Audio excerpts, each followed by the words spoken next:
Roma nasceu envolta em mistério, superstição e sangue.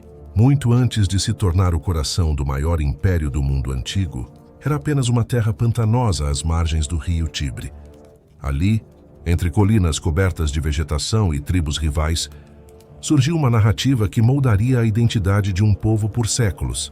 A história de Rômulo e Remo, filhos de Marte, o deus da guerra, e de Reia Sílvia, uma vestal que havia quebrado seus votos de castidade.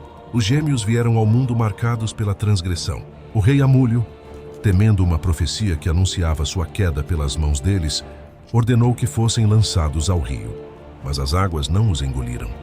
Segundo os antigos, uma loba os encontrou e os alimentou em uma caverna. A cena, meio humana, meio divina, tornou-se símbolo da força selvagem que definiria Roma. A sobrevivência dos irmãos não representava apenas um milagre, mas um prenúncio do caráter implacável que guiaria o destino romano. Rômulo e Remo cresceram em meio à natureza, sem mestres, aprendendo com a dureza da vida o significado da força. Quando descobriram sua origem, decidiram vingar-se do usurpador e restaurar o trono do avô Numitor. O retorno vitorioso marcou o início de um novo ciclo, mas também o surgimento de uma rivalidade mortal. Ao fundarem uma nova cidade, os irmãos se desentenderam sobre quem daria o nome ao lugar e onde seriam traçadas suas fronteiras. A disputa terminou em tragédia. Rômulo matou Remo, selando o nascimento de Roma com o sangue do próprio irmão. Para os romanos, esse ato não era crime, mas um rito. A cidade nascera sob a lei da força, e a violência se tornava sagrada. O fratricídio de Rômulo não foi esquecido. Ele se tornou o alicerce simbólico de uma civilização que sempre enxergou o poder como conquista e não como herança.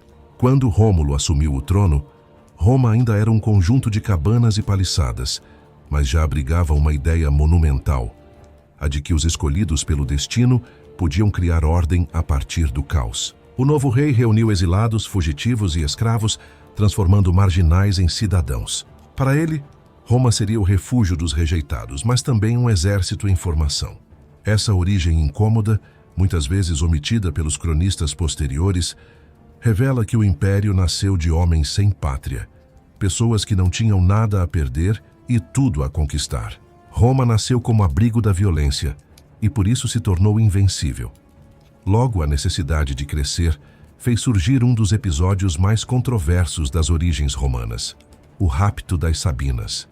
Sem mulheres, os romanos perceberam que sua cidade não sobreviveria por muito tempo. Rômulo, então, organizou uma celebração em honra a Netuno e convidou tribos vizinhas. Durante o festival, seus homens atacaram e sequestraram as filhas dos Sabinos. O gesto brutal quase provocou a destruição da cidade recém-nascida, mas acabou resultando em uma aliança improvável. As próprias Sabinas, agora esposas e mães, intervieram para impedir o massacre entre seus pais e maridos. A paz selada por esse ato consolidou Roma como potência regional. Por trás do mito de união, porém, escondia-se a mensagem de que Roma obteria o que quisesse, mesmo que fosse preciso arrancar pela força. A religião foi outro pilar fundamental dessa fundação. Os deuses não eram apenas figuras espirituais, eram autoridades políticas. Marte, Júpiter, Vesta e Juno representavam princípios de guerra, poder e fertilidade, e suas vontades eram interpretadas por sacerdotes que aconselhavam os reis e depois os senadores. Roma nasceu com uma fé pragmática. O sagrado servia ao Estado. Cada batalha, cada construção, cada lei era precedida por oferendas e presságios. Acreditava-se que o favor divino podia ser conquistado, desde que os ritos fossem respeitados. Esse relacionamento transacional com os deuses moldou o caráter da cidade. Roma não buscava a pureza da alma, buscava a vitória. Com o passar dos séculos, o mito de Rômulo e Remo foi sendo reinterpretado. Poetas como Virgílio e historiadores como Tito Livio transformaram a lenda em uma narrativa gloriosa, que justificava o domínio de Roma sobre o mundo. O sangue derramado na fundação passou a ser descrito como sacrifício necessário para que uma nação de ordem e lei emergisse do caos. A loba tornou-se símbolo de proteção, e Marte, o deus que antes representava a destruição, passou a ser visto como patrono da civilização. A história recontada com um propósito político moldou o imaginário coletivo e alimentou a ideia de destino manifesto. Roma teria sido escolhida pelos deuses para governar todos os povos, mas sob o brilho da mitologia havia um segredo menos nobre. Roma nasceu da transgressão, e seu poder foi construído sobre a crença de que a violência podia ser virtuosa se trouxesse estabilidade. Essa lógica, repetida ao longo dos séculos, explicará tanto a grandeza quanto a ruína do império. O mito dos gêmeos e da loba não é apenas uma fábula, mas um espelho do espírito romano, feroz, prático, orgulhoso e incapaz de reconhecer limites. Roma começou como abrigo de exilados e terminou dominando continentes, mas em suas origens, ainda cobertas de barro e sangue, já se podia ver o prenúncio de tudo o que viria: a glória, a loucura e a decadência. Após o governo de Rômulo, Roma entrou em uma era quase lendária, marcada pela sucessão de reis que moldariam suas instituições, rituais e leis. Entre o mito e a história, esses primeiros governantes foram descritos como semideuses ou visionários, mas o que realmente os unia era a tentativa de transformar uma aldeia em estado. O trono de Roma não era hereditário, mas simbólico. Cada novo rei precisava provar ser capaz de equilibrar o poder das armas e o respeito aos deuses. Esse equilíbrio, tão frágil, definiria o destino da cidade por séculos. Pouco se sabe sobre esses soberanos, e muito do que foi registrado veio de tradições orais, moldadas para justificar a autoridade dos governantes posteriores. Mesmo assim, os relatos revelam uma transição importante. Roma deixava de ser apenas uma comunidade de guerreiros para se tornar uma civilização organizada. O segundo rei, Numa Pompílio, foi retratado como o oposto de Rômulo. Enquanto o fundador havia criado Roma pela espada, Numa a consolidou pela fé. Sob seu governo, foram instituídos muitos dos rituais religiosos que definiriam a identidade romana. O culto à Vesta, guardado pelas Vestais, e a criação do calendário sagrado que organizava o tempo em função dos deuses. Disse que Numa tinha encontros noturnos com a ninfa Egéria, que lhe revelava a vontade divina. Esse detalhe místico não deve ser lido literalmente, mas como símbolo do nascimento da religiosidade política de Roma, uma crença em que o poder terreno era legitimado pela aprovação celestial. Numa representava a necessidade de Roma de equilibrar ferocidade com disciplina espiritual, mostrando que a cidade não podia viver apenas da guerra. Mas essa paz não durou para sempre. Após Numa, o trono passou a reis que reintroduziram o espírito guerreiro. Tulo Hostílio, por exemplo, acreditava que Roma havia se tornado fraca pela devoção excessiva.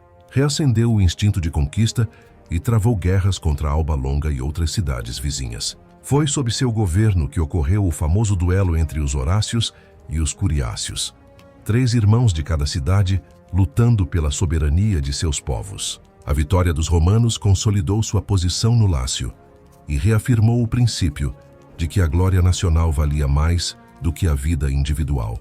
Roma começava a ver-se como instrumento de uma vontade maior, algo que justificava qualquer sacrifício. A violência voltava, mas agora com propósito institucionalizado.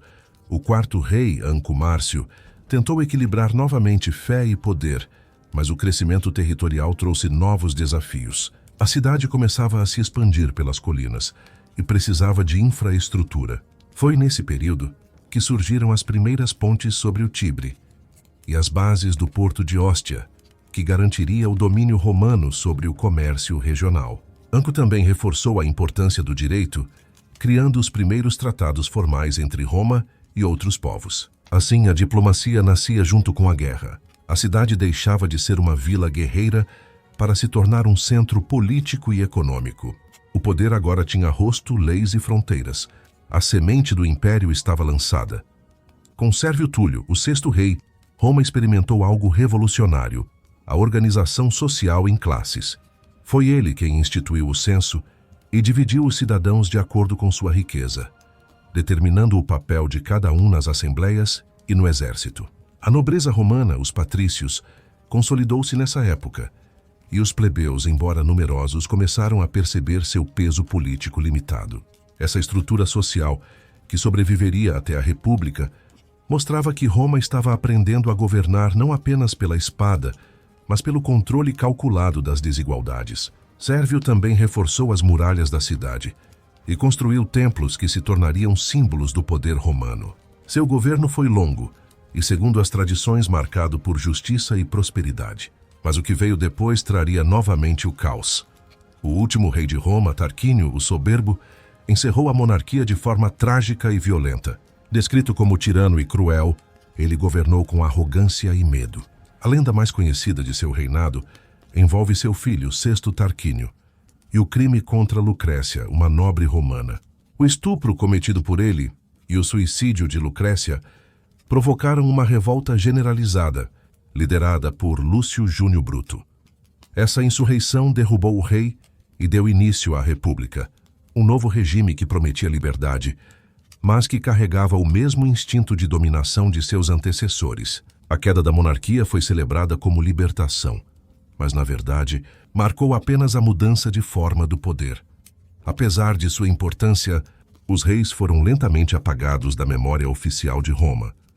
A República preferiu reescrever a história, exaltando o povo e diminuindo o papel dos monarcas. Muitos templos e monumentos erguidos por eles foram rebatizados e seus nomes relegados a mitos. Essa negação revela o medo romano de encarar suas origens autocráticas. A monarquia havia sido o berço da organização, da lei e da religião, mas também o espelho das contradições morais da cidade.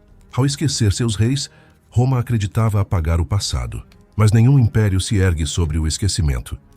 E nas sombras dos deuses e dos tronos antigos, o espírito da realeza continuaria vivo em cada cônsul e imperador que viria depois.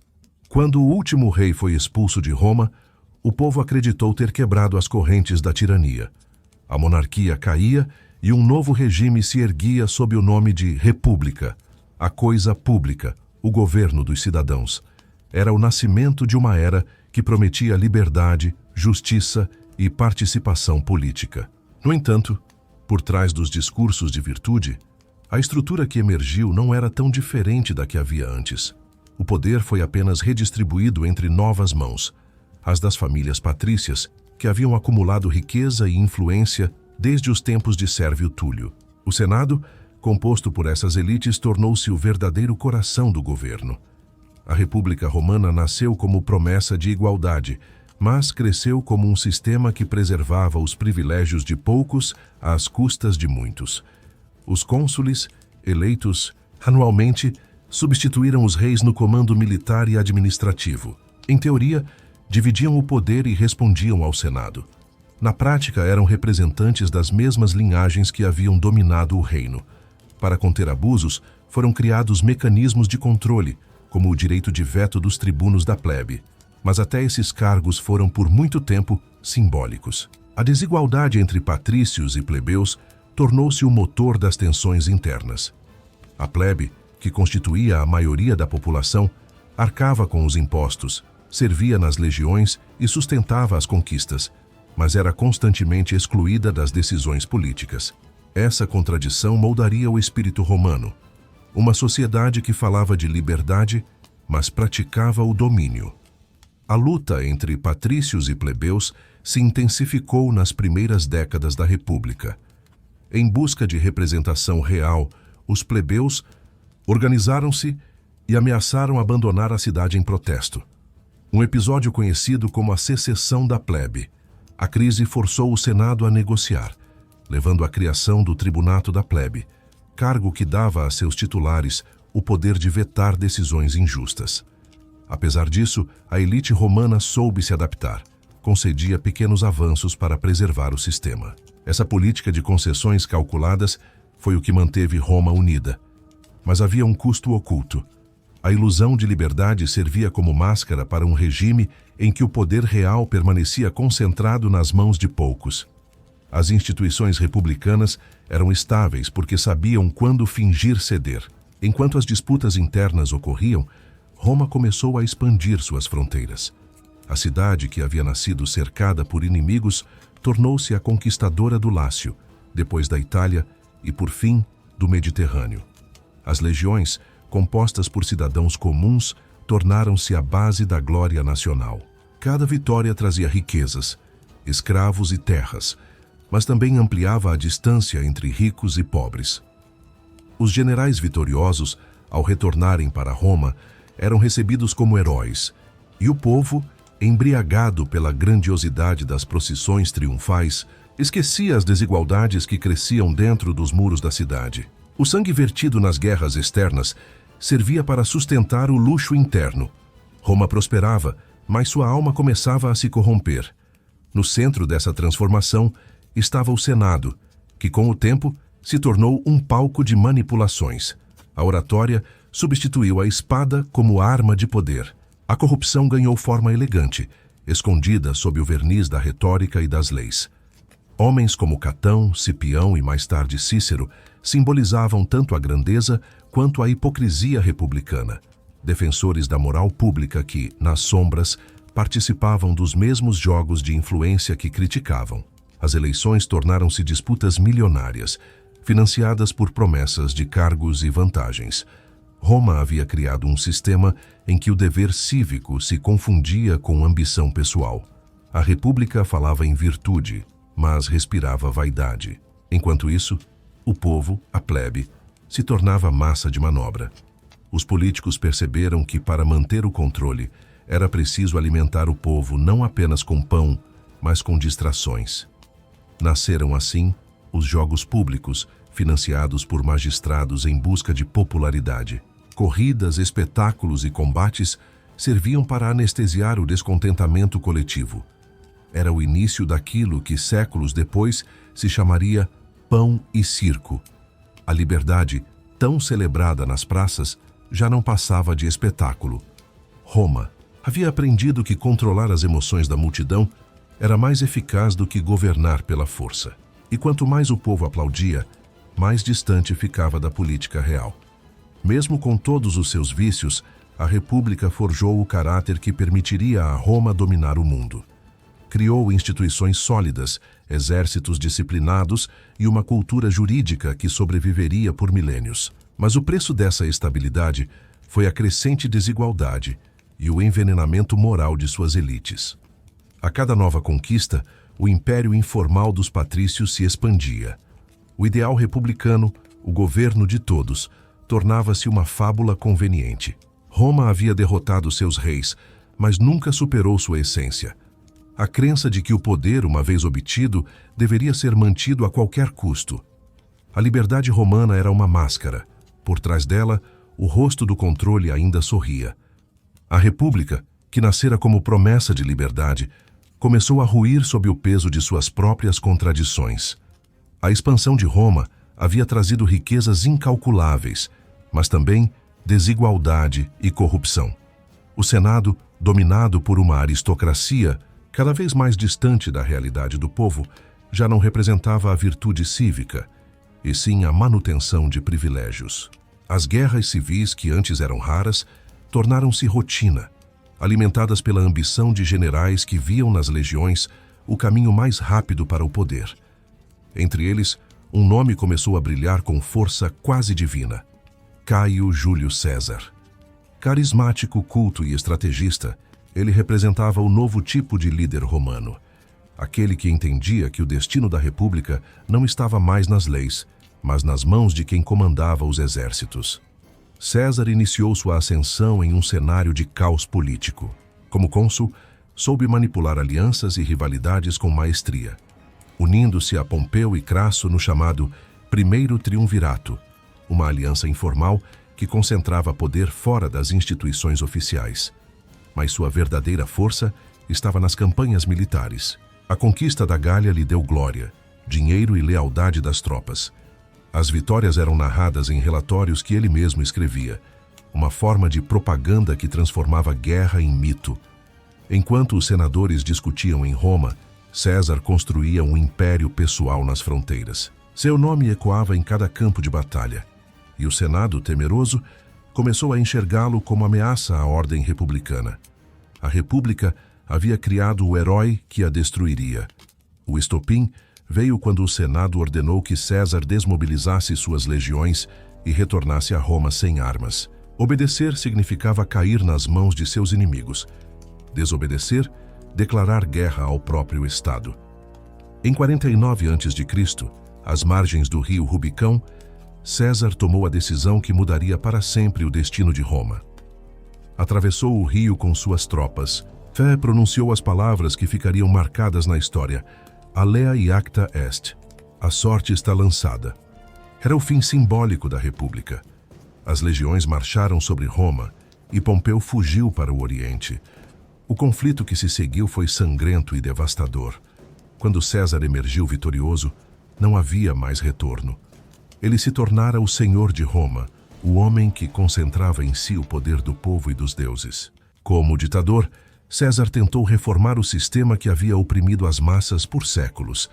Reduziu dívidas, redistribuiu terras, concedeu cidadania a povos conquistados e reorganizou o calendário. No entanto, suas ações despertaram medo nas elites. Para o Senado, ele havia ultrapassado a linha que separava o líder do tirano. Sua popularidade entre os soldados e o povo o tornava invencível, e sua ambição transparecia em gestos simbólicos, como aceitar honrarias divinas e se sentar em trono de ouro. Muitos começaram a acreditar que César pretendia tornar-se rei, uma palavra proibida em Roma desde os tempos de Tarquínio, o soberbo. O medo do retorno da monarquia reacendeu o velho ódio contra o poder absoluto, e a conspiração começou a se formar nas sombras. O grupo de senadores que planejou sua morte reunia alguns dos homens mais influentes de Roma. Entre eles estava Marco Júnior Bruto, filho adotivo e protegido de César, cuja participação daria ao ato uma dimensão trágica. A conspiração acreditava estar salvando a República. No entanto, o que se tramava não era um resgate, mas o início de uma nova era de sangue. Em 15 de março de 44 a.C., os idos de março, César entrou no Senado cercado por aliados e inimigos disfarçados de conselheiros. Quando se sentou, foi atacado com punhais ocultos. Golpe após golpe, o ditador tombou aos pés da estátua de Pompeu, ironicamente o rival que havia derrotado.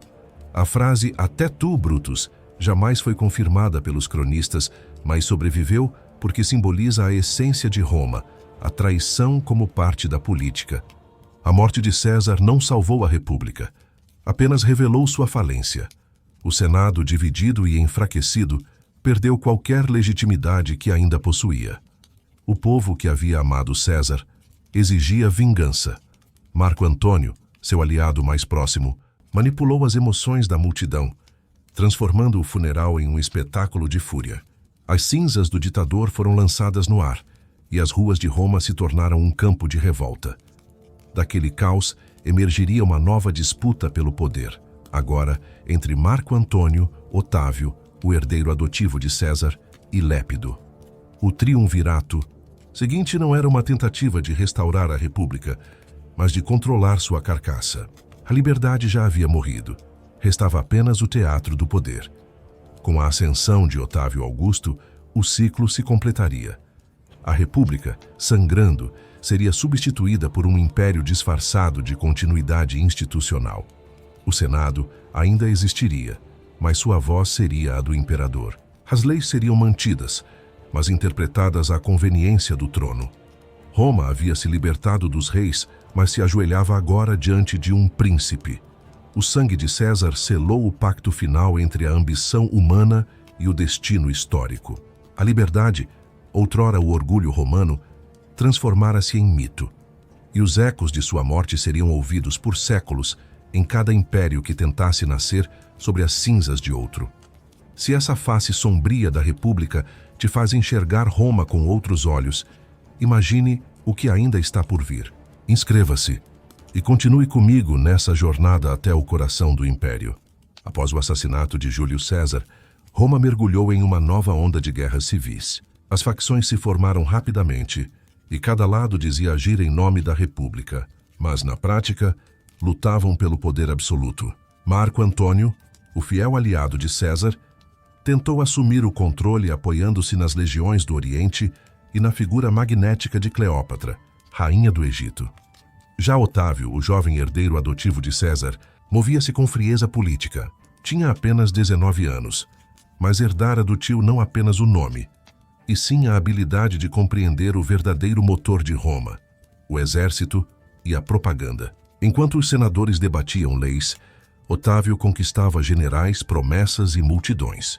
Roma não sabia, mas o império já começara, e seu primeiro imperador ainda se fazia chamar Filho do Divino César. O conflito entre Otávio e Marco Antônio foi mais que uma disputa de poder. Foi o embate entre dois projetos de Roma. Marco Antônio representava o espírito antigo, o guerreiro carismático, de paixões intensas, que via o mundo como um campo de conquista.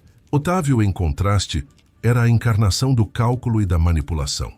Em 31 a.C., o confronto final aconteceu nas águas de Áxio, onde a frota de Otávio derrotou as forças de Antônio e Cleópatra. O casal fugiu para o Egito e, diante da derrota inevitável, escolheu a morte. O suicídio de ambos encerrou não apenas uma história de amor e poder, mas também o último elo da República com seu passado heróico.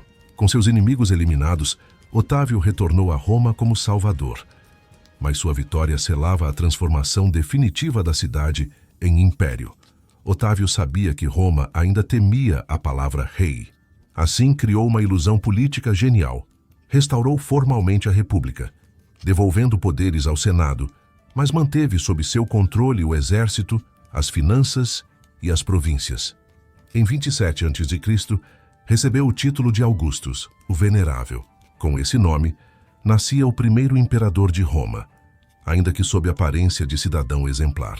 O Senado o aclamou e o povo o venerou.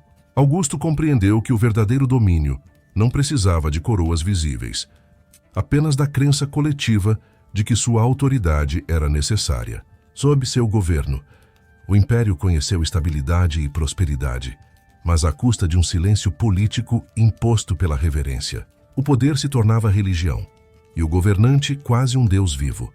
O reinado de Augusto também foi uma era de propaganda e reescrita da história. Poetas como Virgílio e Horácio foram patrocinados para glorificar o novo regime. A paz augusta, ou Pax Romana, era exaltada como o ápice da civilização, e o passado turbulento da República foi reinterpretado como um caminho inevitável até aquele momento. Virgílio, em sua Eneida, apresentou Enéas, ancestral de Rômulo, como o verdadeiro fundador de Roma, herói escolhido pelos deuses para criar um império destinado a dominar o mundo. Essa narrativa religiosa consolidou o papel de Augusto como cumprimento do destino divino. Ele não governava apenas por direito humano, mas por desígnio cósmico.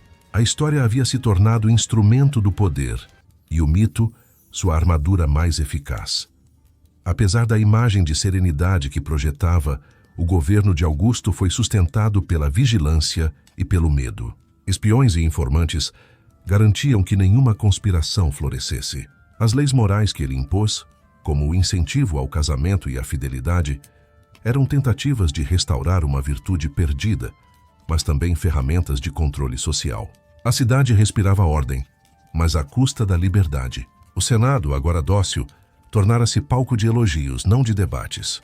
Muitos romanos começaram a perceber que a estabilidade tinha um preço alto: a obediência.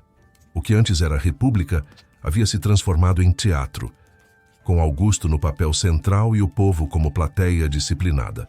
O império também se expandiu sob seu comando. As fronteiras chegaram ao Danúbio, ao Egito e ao norte da Espanha. As legiões, leais apenas ao imperador, garantiam paz e poder. Augusto soube usar a guerra como espetáculo e a vitória como argumento moral. Monumentos como o Arapaces celebravam a paz trazida por ele, mas o mármore escondia o sangue derramado para conquistá-la. A grandeza de Roma se construía sobre a ilusão de harmonia, enquanto os povos subjugados pagavam o tributo que sustentava o esplendor da capital. A cidade crescia, os templos multiplicavam-se, e a voz de Augusto tornava-se lei. Roma vivia o auge de seu poder e o início de sua dependência eterna da figura de um homem. Ao morrer em 14 d.C., Augusto deixou um legado ambíguo. Aos olhos do povo, fora um governante justo, um novo Rômulo. Para os historiadores, sua obra representava o triunfo definitivo do autoritarismo sobre a liberdade. A República não havia sido destruída, havia sido absorvida. O Senado continuou a existir, as leis continuaram a ser escritas, mas tudo orbitava em torno da vontade do imperador. O sonho de um governo do povo se transformara em culto ao governante. Roma estava em paz, mas essa paz era construída sobre o silêncio. O primeiro Deus vivo havia ensinado a seus sucessores que o poder absoluto podia se vestir de virtude e que o povo, desde que alimentado e entretido, raramente questionaria a eternidade de suas correntes. Com o império consolidado sob Augusto, Roma entrou em uma era de grandiosidade e contradições. A cidade que começara como um refúgio de exilados havia se tornado o centro do mundo conhecido. Suas avenidas eram pavimentadas com mármore, suas praças fervilhavam de vozes e seus templos brilhavam ao sol do Mediterrâneo. Mas por trás da aparência de ordem e prosperidade, pulsava uma sociedade sustentada pela violência. O poder de Roma era alimentado pela guerra, e a glória imperial dependia do sangue dos vencidos. Essa herança brutal que vinha desde os tempos de Rômulo agora era transformada em espetáculo. O império descobriu que a crueldade podia ser uma forma de arte, e que o sofrimento humano, quando encenado, servia para unir e distrair o povo. Os jogos públicos tornaram-se o símbolo máximo dessa mentalidade. Nenhuma instituição romana representou melhor a fusão entre poder, religião e entretenimento do que o anfiteatro. No século I a.C., sob os imperadores da dinastia Flávia, ergueu-se o Coliseu, o maior palco da violência da história. Com capacidade para dezenas de milhares de pessoas, o edifício era uma máquina de encenação, onde a morte era coreografada para impressionar e seduzir. Gladiadores, criminosos, escravos e prisioneiros de guerra eram lançados uns contra os outros, ou diante de feras trazidas das províncias distantes. O público vibrava com cada golpe, cada grito, cada queda. A brutalidade era justificada como forma de honra, e o sangue derramado, uma oferenda aos deuses e ao imperador. O Coliseu era, ao mesmo tempo, templo e prisão, e Roma, seu espectador cativo. O mais inquietante era como a violência se transformava em instrumento político. Os jogos eram oferecidos pelos imperadores, como presentes ao povo. Uma estratégia precisa de controle social. Quanto mais as multidões gritavam por sangue, menos questionavam as decisões do trono. Os imperadores compreenderam que a emoção coletiva podia ser manipulada como exército invisível. O pão e circo, expressão nascida dessa política, tornou-se a fórmula para manter a ordem. Enquanto o povo assistia aos combates e recebia alimentos gratuitos, o Senado perdia relevância e o poder se consolidava ainda mais nas mãos do imperador. A liberdade romana havia sido substituída pela euforia dos espetáculos, e o Coliseu era o palco da nova religião do império, o culto à violência e ao poder. Os gladiadores, figuras centrais dessa cultura, viviam entre a glória e o desespero. Eram homens, e às vezes mulheres treinados para matar ou morrer diante do olhar da multidão. Alguns se tornaram celebridades, admirados por sua coragem, enquanto outros morriam sem nome, apenas mais um corpo a ser arrastado pela areia. A escola dos gladiadores, ou ludus, era uma instituição militar e econômica. Proprietários e treinadores lucravam com o espetáculo, e o público via nos combates um reflexo de seus próprios valores: disciplina, força e obediência. Paradoxalmente, o império que se dizia civilizador encontrava prazer em observar sua face mais primitiva. O sangue derramado na arena tornava-se metáfora do poder imperial, uma lembrança de que Roma dominava a vida e a morte. Os imperadores também usavam os jogos para exibir clemência ou crueldade. Em algumas ocasiões, a multidão podia decidir o destino de um gladiador derrotado, levantando o polegar para a vida ou abaixando-o para a morte. Esse gesto, tão simples e simbólico, refletia a estrutura política do império. O povo acreditava ter voz, mas a decisão final sempre cabia ao governante.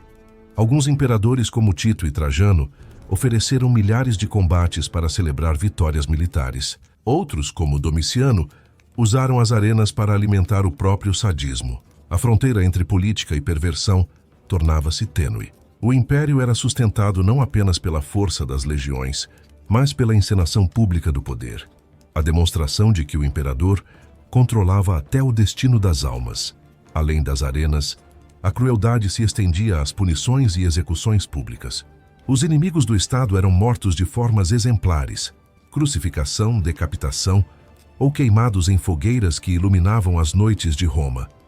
Essas práticas não eram apenas punições, eram mensagens. Cada morte reafirmava o domínio da lei imperial e o medo como ferramenta de obediência.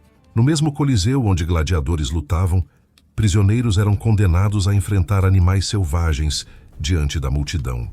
O espetáculo da morte tornava-se cotidiano, e a fronteira entre justiça e entretenimento se dissolvia. Roma havia transformado o sofrimento humano em celebração coletiva. A cidade mais poderosa da terra alimentava-se do sangue de seus próprios filhos e dos povos que conquistava. Por trás desse cenário de brutalidade havia uma verdade mais profunda. Roma se reconhecia em sua crueldade. O espetáculo era um espelho de sua identidade. Cada golpe na arena, cada rugido de leão, era uma lembrança de que a cidade fora fundada pela violência e moldada pela guerra. O povo, que um dia fora símbolo da virtude republicana, agora se deleitava com a morte. Que os imperadores, conscientes disso, usavam a barbárie como cimento político. Roma havia conquistado o mundo, mas perdera a alma. O Coliseu não era apenas uma construção. Era o coração do império, pulsando ao ritmo do medo e da glória. Entre todos os imperadores de Roma, nenhum nome provoca tanto fascínio e repulsa quanto o de Nero. Ascendeu ao trono em 54 d.C., com apenas 17 anos, herdeiro de uma dinastia já marcada por intrigas e sangue. Filho de Agripina, mulher ambiciosa e manipuladora, Nero foi preparado desde cedo para ser a extensão da vontade materna. Mas uma vez coroado, tornou-se senhor de si mesmo e de todos. Seu reinado começaria com promessas de renovação e justiça, mas terminaria mergulhado no caos, na paranoia e na destruição. A história de Nero é a história do império olhando seu próprio reflexo distorcido. Um governante moldado pelo luxo e pelo medo, que confundiu o poder com o direito de brincar com a vida e a morte.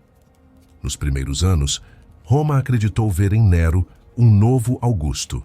Guiado pelos conselheiros Sêneca e Burro, o jovem imperador demonstrou clemência e interesse pelas artes. Promoveu jogos, reduziu impostos e até discursou em público com humildade calculada. Mas a máscara da virtude começou a rachar. A influência de Agripina, sua mãe, tornou-se incômoda e Nero passou a vê-la como ameaça. O episódio que se seguiu revelaria o início de sua decadência moral. Após várias tentativas frustradas de assassiná-la, entre elas um barco projetado para naufragar, o imperador ordenou sua execução direta. Ao matar a mulher que lhe dera o trono, Nero libertou-se de sua sombra, mas também de qualquer limite ético. Roma percebia tarde demais que o poder absoluto havia gerado um monstro. Sem o controle dos conselheiros e entregue aos excessos, Nero mergulhou em uma espiral de extravagância. Mandou construir palácios luxuosos, promoveu banquetes intermináveis e exigia que os nobres aplaudissem suas apresentações como cantor e ator. O imperador transformou o governo em teatro e a corte em plateia submissa. Qualquer crítica era considerada traição. O Senado, outrora símbolo de autoridade, reduziu-se a um grupo de figurantes temerosos do próximo capricho imperial. Nero acreditava ser artista e Deus ao mesmo tempo, e Roma uma cidade erguida para satisfazer seus desejos. Essa mistura de delírio e poder absoluto criaria as condições para um dos episódios mais controversos da antiguidade: o Grande Incêndio de Roma. Na noite de 18 de julho de 64 d.C., as chamas começaram em uma região de armazéns e se espalharam com rapidez devastadora. O fogo consumiu bairros inteiros, destruindo templos, mercados e lares. Durante 6 dias, Roma ardeu como um inferno terreno. As versões sobre a origem do incêndio variam. Alguns dizem que foi acidente. Outros que Nero mandou atear fogo para reconstruir a cidade, conforme seus caprichos arquitetônicos. O rumor ganhou força quando o imperador iniciou a construção da Domus Aurea, o palácio dourado que se estendia por colinas inteiras. Era difícil convencer o povo de que um governante que construía mansões enquanto corpos eram recolhidos das ruínas poderia ser inocente. O incêndio se tornou o símbolo perfeito de sua loucura. e da vulnerabilidade de Roma sob o domínio de um homem só. Para desviar a culpa, Nero buscou um bode expiatório. Escolheu um grupo ainda pequeno e impopular, os cristãos. Acusou-os de incendiar Roma e ordenou uma perseguição brutal. Centenas foram executados em praças públicas, crucificados, queimados vivos ou lançados aos leões. O ódio servia como distração e como aviso. Qualquer um que se opusesse ao imperador podia ser o próximo inimigo do Estado. Assim, Nero inaugurou o primeiro grande massacre de cristãos, transformando a fé em ameaça política. O fogo de Roma havia sido apagado, mas as chamas do terror se espalharam por toda a cidade. A violência, agora ritualizada, tornou-se parte do governo. E Roma, novamente, se acostumava a assistir à destruição como espetáculo. Os últimos anos de Nero foram marcados pela paranoia. As províncias se revoltavam, os generais conspiravam e o Senado, em silêncio, esperava o momento certo para agir. O imperador via traição em todos os rostos e mandava executar amigos e aliados sem provas. Sêneca, o filósofo que outrora guiara seus primeiros passos, foi forçado ao suicídio. Quando as legiões finalmente se voltaram contra ele, Nero fugiu. Vagou por vilas abandonadas, acompanhado de poucos servos, até compreender que não restava salvação. Ao ouvir que seria declarado inimigo público, decidiu tirar a própria vida. Segundo Tácito, suas últimas palavras foram: "Que grande artista morre comigo." Em uma frase, condensou o delírio de todo o império. A crença de que Roma era um palco e o poder, uma performance. A morte de Nero não encerrou a loucura, apenas a dispersou. Após sua queda, o império mergulhou em um ano de guerra civil, com 4 imperadores disputando o trono em rápida sucessão. O caos que se seguiu mostrou o quanto Roma havia se tornado refém do mesmo poder que idolatrava. O fogo de 64 d.C. queimara mais do que templos, havia destruído a inocência do império. Roma descobria que o verdadeiro perigo não vinha dos inimigos externos, mas da própria sede de controle. Sob Nero, a cidade aprendera a amar o espetáculo mais que a liberdade, e essa lição marcaria para sempre o destino dos séculos seguintes. Depois do caos deixado por Nero e das sucessivas crises que abalaram o século I, Roma entrou em um longo processo de transformação. O império, cansado de tiranos e guerras civis, buscava estabilidade e encontrou na religião um novo alicerce. Durante os séculos seguintes, o cristianismo, que havia nascido nas sombras da perseguição, começou a se espalhar silenciosamente por entre as legiões, os escravos e até mesmo entre os nobres. A mensagem de um Deus único, de perdão e igualdade, oferecia algo que Roma jamais prometera: esperança. Em meio à opulência dos palácios e à miséria das ruas, o cristianismo florescia como uma força invisível, corroendo o antigo pilar da fé pagã. O império, sem perceber, começava a ser conquistado por uma ideia, e não por uma espada. No início, as autoridades trataram essa nova fé com desprezo. Para os imperadores, os cristãos eram apenas uma seita marginal que desafiava os costumes. Mas o problema cresceu quando os fiéis se recusaram a adorar os deuses romanos e o próprio imperador, gesto considerado traição. As perseguições tornaram-se brutais, templos destruídos, execuções em massa e martírios públicos. No entanto, quanto mais sangue era derramado, mais forte ficava a fé. Os mártires se tornaram símbolos e suas histórias circularam secretamente por todo o império. Roma, que havia conquistado o mundo pela força, via-se agora ameaçada por uma doutrina que pregava o sacrifício e o amor. As arenas que antes celebravam gladiadores tornaram-se palcos da resistência espiritual. O império tentava sufocar uma chama que a cada golpe ardia mais alto. Com o passar dos séculos, o cristianismo evoluiu de crença marginal para movimento de massas. A crise política e econômica que assolava Roma criava terreno fértil para sua expansão. As velhas divindades pareciam impotentes diante das invasões bárbaras, da fome e das epidemias. Enquanto o Senado perdia a autoridade, os bispos ganhavam influência. Igrejas começaram a se erguer nas cidades e aldeias, e a fé cristã passou a oferecer uma estrutura moral e comunitária que o Estado já não era capaz de fornecer. A figura de Cristo substituía o imperador no coração do povo. Roma A cidade que havia crucificado o Messias agora carregava sua cruz nas costas e, ironicamente, a transformava em símbolo de poder. O ponto decisivo dessa mudança veio com o imperador Constantino. Em 312 d.C., antes da Batalha da Ponte Milvia, conta-se que ele teve uma visão, uma cruz luminosa no céu e as palavras "Com este sinal vencerás". Após a vitória, atribuiu o triunfo ao Deus cristão e iniciou uma revolução espiritual. O Edito de Milão, promulgado no ano seguinte, concedeu liberdade de culto a todas as religiões, encerrando séculos de perseguição. O cristianismo passou então de fé marginal à religião oficial do Estado. Constantino percebeu o poder político daquela nova crença e soube usá-la como instrumento de unificação. O império, dividido por crises e fronteiras, encontrava na cruz um novo símbolo de coesão. Roma não se rendia, apenas trocava de deuses. A construção de Constantinopla, a nova capital fundada pelo imperador no Oriente, simbolizou essa transição. Roma já não era mais apenas uma cidade. Tornara-se uma ideia. O ouro dos templos pagãos foi derretido para erguer igrejas, e os antigos deuses foram substituídos por santos. As imagens de Júpiter, Marte e Vênus deram lugar a mosaicos de Cristo e da Virgem Maria. O império que havia perseguido os cristãos agora se ajoelhava diante do altar. Mas essa conversão não apagou a natureza de Roma, apenas a revestiu de novos símbolos. O poder político continuava intacto, apenas legitimado sob outra linguagem. O que antes era o domínio do ferro, agora se tornava o domínio da fé. O trono e o altar se fundiam em uma única autoridade. Com o tempo, o cristianismo imperial se distanciou de suas origens humildes. A igreja se organizou hierarquicamente, acumulando terras, riquezas e influência. Os bispos tornaram-se administradores de cidades, e o Papa, sucessor de Pedro, tornou-se a nova voz de Roma. O que antes era perseguição, agora era privilégio.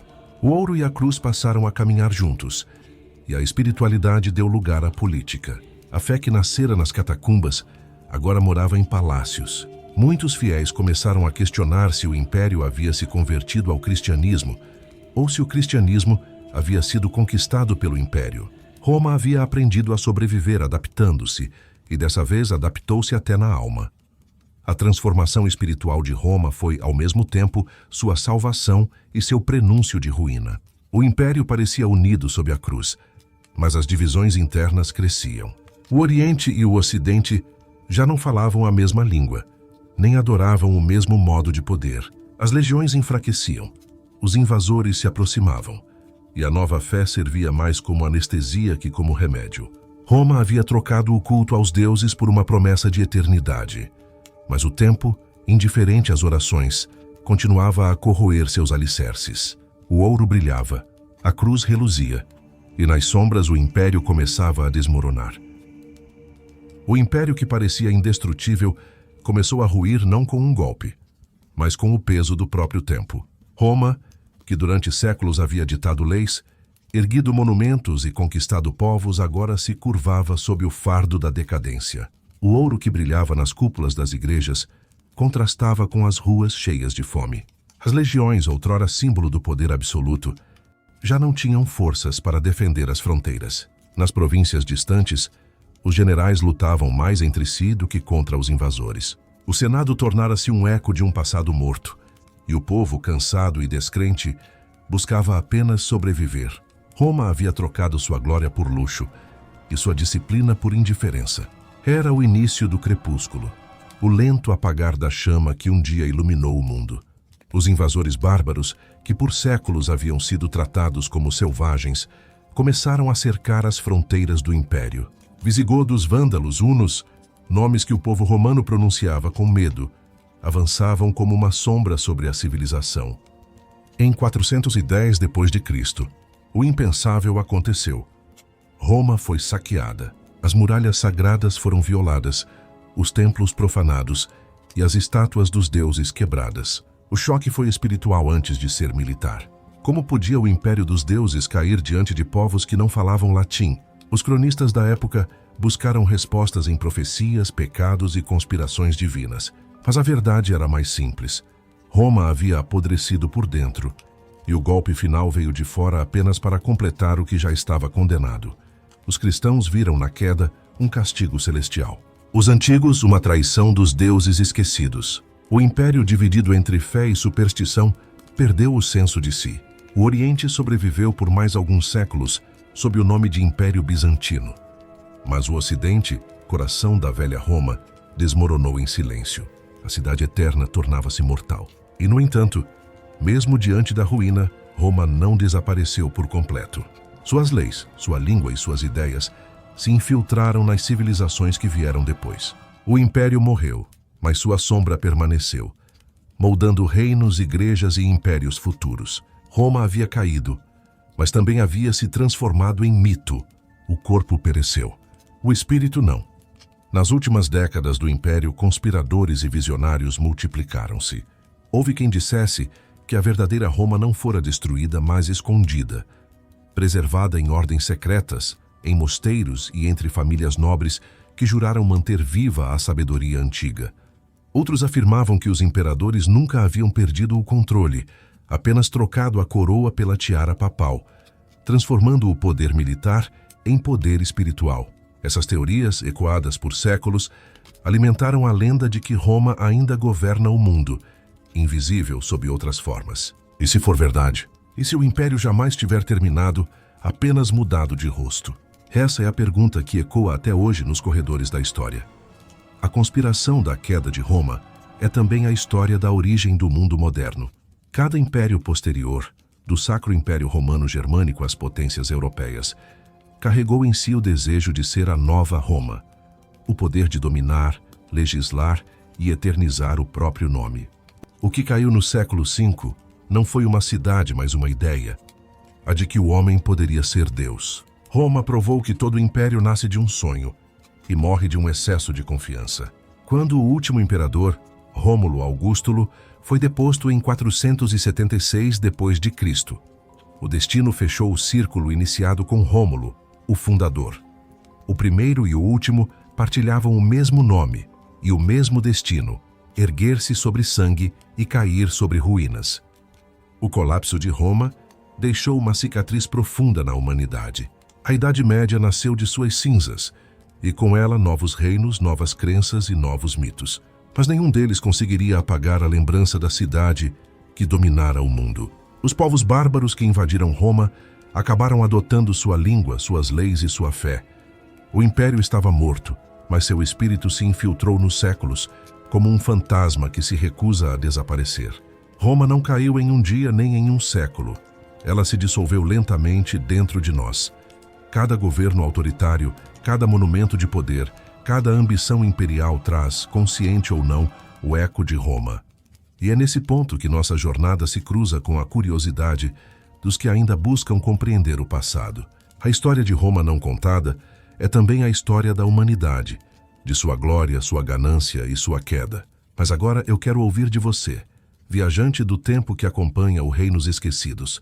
De qual lugar do Brasil ou do mundo você está assistindo a esta história? E mais importante, qual destino quer que exploremos no próximo vídeo? Quer voltar às origens, com a formação das primeiras civilizações da história, os primeiros humanos, a criação do continente europeu, as raízes da América do Sul, ou prefere outro mistério esquecido nas brumas do tempo? Deixe seu like, inscreva-se no canal Reinos Esquecidos e ative o sino para não perder as próximas viagens pela sombra da história. Escreva nos comentários e ajude a decidir para onde a próxima jornada do Reinos Esquecidos deve nos levar. Afinal, é nas vozes de quem busca o passado que a história continua viva. Roma nunca desapareceu por completo. O que restou de suas ruínas não é apenas pedra e poeira, mas a memória de uma civilização que acreditou ser eterna. Caminhar entre os arcos quebrados e colunas mutiladas é como percorrer as entranhas do próprio tempo. O vento que atravessa o fórum não conta histórias de glória, e sim de advertência. Cada templo demolido e cada estátua sem rosto são fragmentos de uma mensagem que sobreviveu às eras. Nenhum império, por maior que seja, escapa ao esquecimento. Mas, paradoxalmente, foi no momento de sua queda que Roma se tornou imortal. O que não resistiu fisicamente transformou-se em ideia, E ideias, ao contrário das pedras, não ruem. Durante a Idade Média, os povos que herdaram as terras de Roma ainda viviam sob sua sombra. Reis, papas e guerreiros usavam o título de romano como emblema de legitimidade. A noção de império persistia como uma herança espiritual. As leis romanas continuaram a reger cidades, e o latim, língua dos imperadores, permaneceu como idioma da fé e do saber. Roma deixara de ser capital de um território e passara a ser capital da memória humana. Cada nova civilização europeia, de alguma forma, tentava reviver o que um dia fora seu esplendor. A grande ironia é que Roma conseguiu o que mais desejava, a eternidade, não pela força das legiões, mas pela persistência de sua influência sobre os séculos. No entanto, o legado de Roma não se resume à arte e à arquitetura. Sua verdadeira herança está na forma como moldou a mente ocidental. A crença no destino, a disciplina militar, a burocracia e até a forma como pensamos, o poder tem raízes romanas. As repúblicas modernas, com seus senados e assembleias, são ecos distantes de suas instituições antigas. Mesmo a Igreja Católica, construída sobre os alicerces espirituais do Império, perpetuou a ideia de centralidade romana. Quando observamos o mundo contemporâneo, suas leis, seus monumentos e suas hierarquias, percebemos que ainda vivemos sob a sombra da águia imperial. Roma não caiu, apenas mudou de máscara. Há quem diga que o Império nunca terminou, apenas se fragmentou em outros. As potências que surgiram depois, da Europa à América, herdaram sua ambição de domínio e sua vaidade civilizatória. O mesmo impulso que fez Rômulo traçar as fronteiras de sua cidade levou nações inteiras a desenhar mapas de conquista. Roma sobreviveu no inconsciente coletivo, travestida de modernidade. Cada vez que uma cultura tenta impor sua ordem ao mundo, ela revive o velho sonho romano de eternidade. O passado, nesses momentos, não está distante.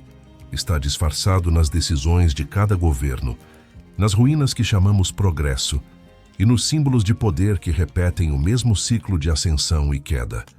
As ruínas do Coliseu e do Fórum se tornaram, ao longo dos séculos, mais do que lembranças históricas, tornaram-se espelhos. Quem as observa não vê apenas o passado, mas também o reflexo de sua própria sociedade. O turismo, a idolatria pelas antigas glórias e a nostalgia pelo poder são extensões modernas da velha vaidade imperial. Roma, mesmo morta, continua a ensinar, não pela grandeza, mas pela advertência. A civilização que acreditou dominar o mundo acabou dominada por sua própria sede de controle. Suas ruínas são, na verdade, um espelho erguido para cada época lembrar do limite, que separa o orgulho da destruição. Ainda hoje, suas marcas estão por toda parte. Na política, no direito, nas cidades, nas línguas, os arcos triunfais inspiraram monumentos modernos. As estradas que cruzavam o Império tornaram-se modelos de conexão. As leis romanas continuam sendo base do pensamento jurídico. Até mesmo as palavras que usamos para descrever o poder, império, senado, república, são vestígios desse passado. Roma vive no invisível, em cada estrutura que sustenta o mundo contemporâneo. O que começou como uma vila às margens do Tibre se transformou em espinha dorsal da civilização ocidental. E talvez esse seja o verdadeiro triunfo romano, permanecer mesmo quando tudo o mais se desfez. Roma é o lembrete silencioso de que a glória humana é sempre temporária. Suas cinzas repousam sob as fundações do mundo moderno, e cada império que surge repete, consciente ou não, a mesma história. O mármore rachado das suas ruínas não lamenta a queda, apenas observa. A cidade que um dia acreditou ser eterna ensina que o poder é um ciclo e que o esquecimento é inevitável. Mas enquanto houver quem conte sua história, Roma jamais estará completamente morta. Ela vive em nós, nas palavras, nas leis e nos sonhos. Uma presença feita de mármore e memória, lembrando que toda civilização, por mais grandiosa que pareça, um dia se transforma em pó.